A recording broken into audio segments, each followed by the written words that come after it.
and welcome to The Modern Lady, where you'll learn how to elevate your life with elegance. I'm Deborah.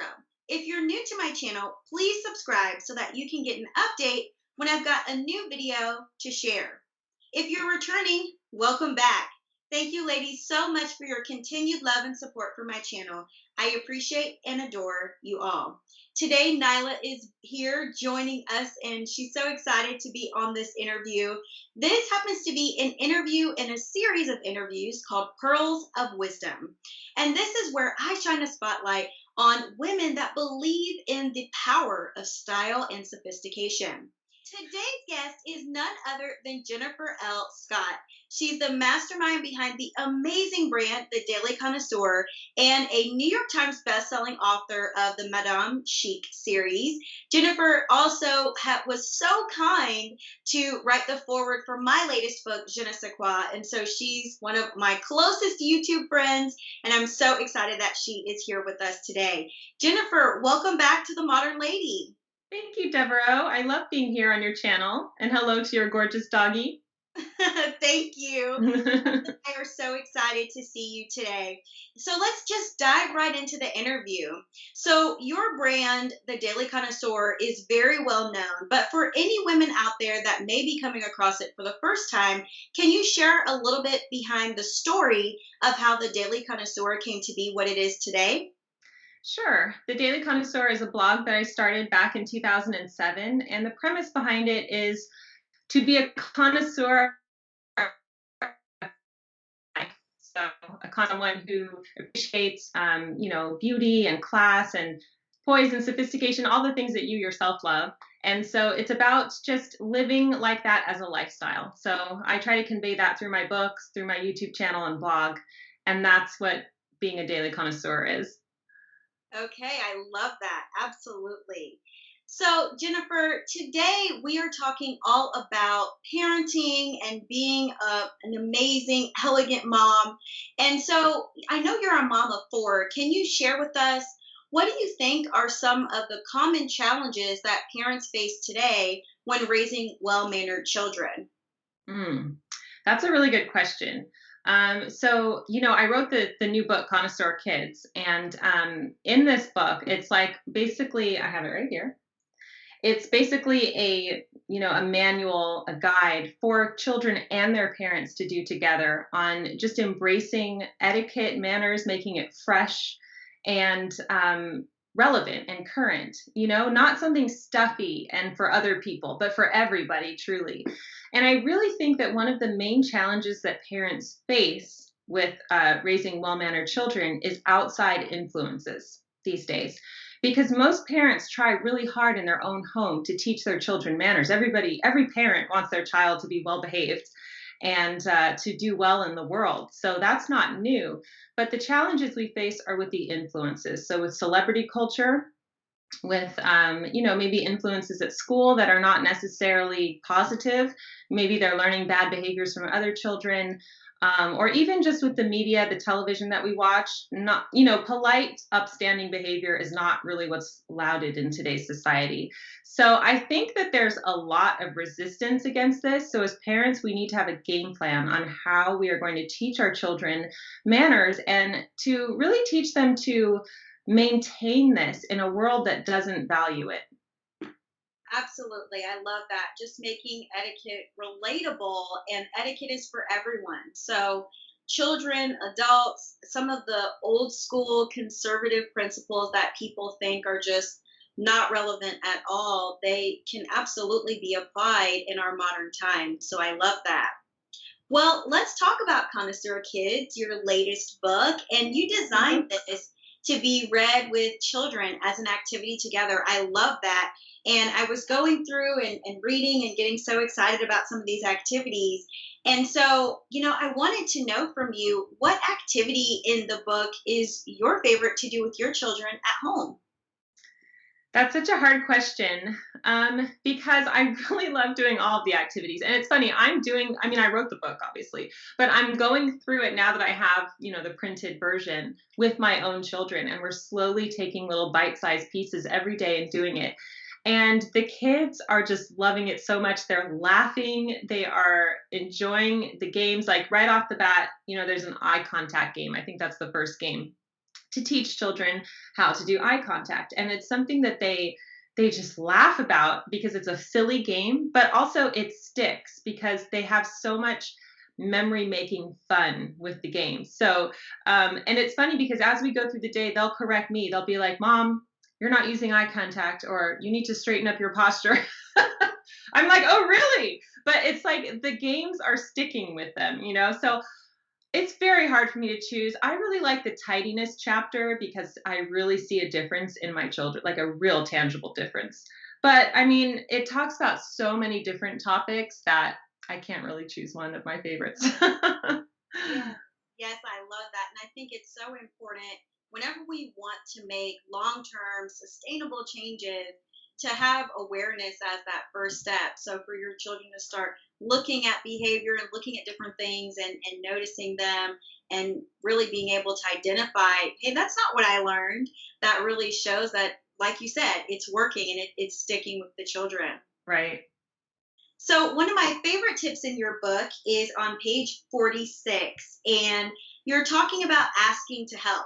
I love that you talk about this because often when children are waiting to come to dinner, come to lunch, and they're just kind of off in their bedrooms listening to music, watching Netflix, playing a video game, and they're really not involved in the process of the meal or the preparation. And so it's really like a lost art now.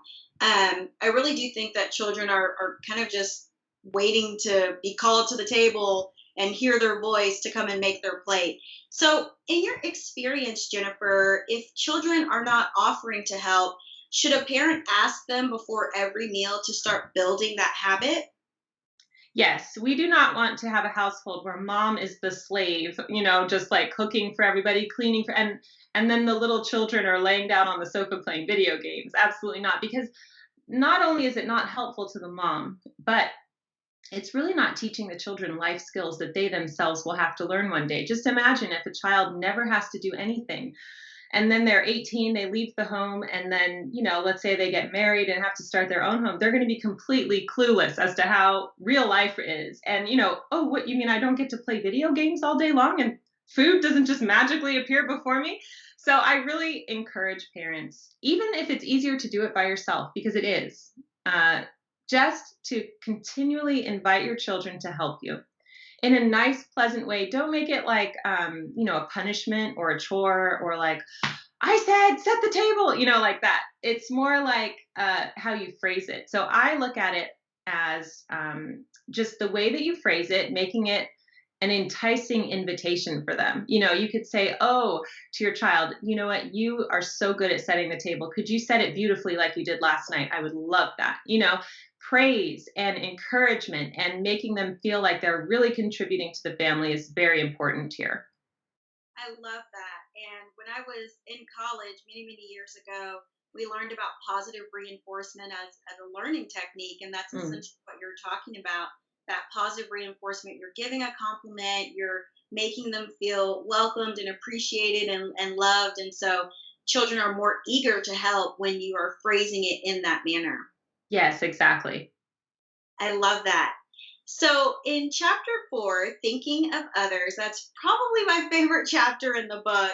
You mentioned compassion and you talk about how to look at different situations from the other person's perspective. And I think that's so essential to really living a well mannered life as a child or as an adult.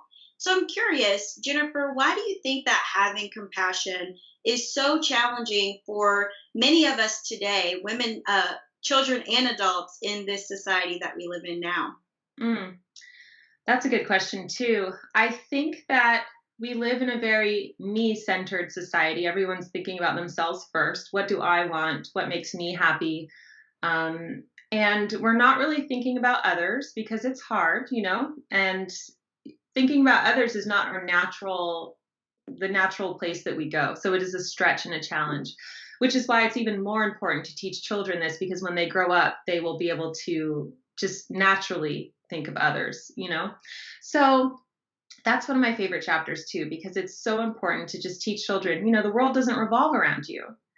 And how can you be of service to people? There's a part in the book, one of my favorite parts, and I love this, but it's talking about serving people with a happy heart. We should serve our family and our friends and our community with a happy heart, because that's the key, the happy heart.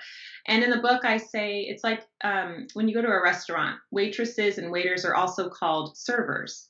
And can you imagine if they were serving you with a bad attitude, like they slam your food down on the table and they pour your water angry and it splashes everywhere?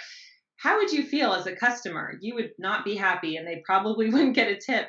Well, in the same way, we should serve other people with a happy heart, not with an angry heart. So that's the focus in that chapter and all throughout the book is let's do things with a happy heart. Let's get excited about this way of life. Serving people with a happy heart will just truly set them up for ease in the future. In social situations and all sorts of situations at work. So it's a really important skill to have. Definitely, absolutely. And I think it's just like you're saying, it's setting them up for long term success personally, professionally, and just to be a well rounded human being. Well, thank you so much for sharing with us a bit about your latest book, Connoisseur Kids. I absolutely adore it. Thank And you. can you share with us where people can find Connoisseur Kids to make a purchase? It's wherever books are sold. So you could get it Amazon, Barnes& and Noble, Target, Walmart. On my website, jenniferlscott.com, you can find links to wherever you could purchase the book. Perfect. Thank you. And so, Jennifer, as we wrap up this interview, I'm curious to know who is your favorite elegant role model? Oh, that's such a good question. Gosh. Well, I would say that the modern living version of my favorite elegant role model would be the Duchess of Cambridge. I just adore her, and I think she just embodies elegance in class. And then looking to the past, I would say Audrey Hepburn. Two very solid choices, and I have to agree with you that those are a few of my favorites as well. Well, Jennifer, last question for you in this interview. What is one piece of timeless advice, or as I like to call it, one pearl of wisdom that you live by each and every day? I'm going to pull from the book that we just talked about. I would say, whatever you do, do it with a happy heart. You know, even if you don't feel like doing it, just try to go to a place of gratitude. And that's going to shine through with everything that you do. I love that. I once heard the quote that your attitude predicts your altitude. So, Mm. how you are doing things, it really makes all the difference in the world, despite whatever you're doing at any given time. It's really about that sense of happiness and positivity that you can keep consistent. So, I love Yes. that. Thank you. Well, Jennifer, where are the best places for people to find you online other than your YouTube channel, The Daily Connoisseur? You can find me at my author website. It's probably the best place, jenniferlscott.com. And you can find all my social media there and my blog and my YouTube channel. Perfect. Thank you. So, ladies, I do have the links in the description below so that you can follow Jennifer and purchase her latest book, Connoisseur Kids. It will certainly add value to your life and your entire family's lives as well. Well, Jennifer, thank you so much for being on the channel again. And I'm so delighted you were able to join us for this interview. Thank you, Deborah. It was a pleasure. Well, ladies, if you enjoyed this interview, please give it a thumbs up to share some YouTube love. And I would love to know from you in the comment section below, what is the biggest challenge that you face with teaching your children manners, personal grooming, healthy habits? What is your biggest challenge with trying to teach them how to be well mannered and really just prepare your children for a successful life ahead? Share it in a comment below because I can definitely imagine that if you're having a challenge or a struggle in one area, you are not alone. So, ladies, share with us in a comment below and we will keep the conversation going. And any problem that you may be facing with trying to raise well mannered children is going to provide the solution in Connoisseur Kids. So, definitely check that out. It's an amazing, wonderful resource for you. Well, ladies, thank you so much for tuning in to the channel. I hope you enjoyed this video, and I look forward to seeing you in another one. Bye for now.